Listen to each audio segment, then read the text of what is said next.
Hello traders, today's highlights: the U.S. dollar remains weak in Forex, and this may cause concerns for European equities. It's Wednesday, January 24th, and here is our daily market review.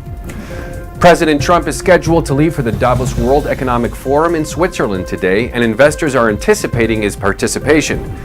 Existing home sales data will come from the U.S., but it is the growth numbers due on Friday which are in focus. Wall Street had a mixed day of trading yesterday, and the U.S. dollar continues to remain weak. Asian equities have stumbled this morning, but this follows a strong day of gains yesterday. Japanese manufacturing data beat its estimate, but its trade balance numbers did fall. The yen has been strong against the U.S. dollar and is below the 110 level. And it should be noted the Hang Seng Index from Hong Kong has gained more than 11% the past month.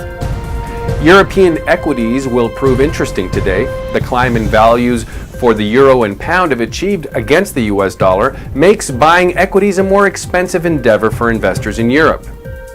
Manufacturing data will come from the European Union today, and the UK will issue average earnings index figures.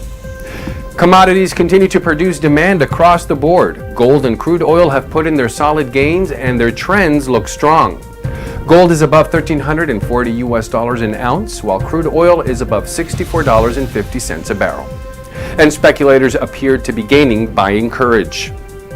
Investors will look over the results of the Manufacturing Purchasers Managers Index via the European Union at 0900 GMT. Thank you for watching. Have a good trading day, and we'll see you again soon.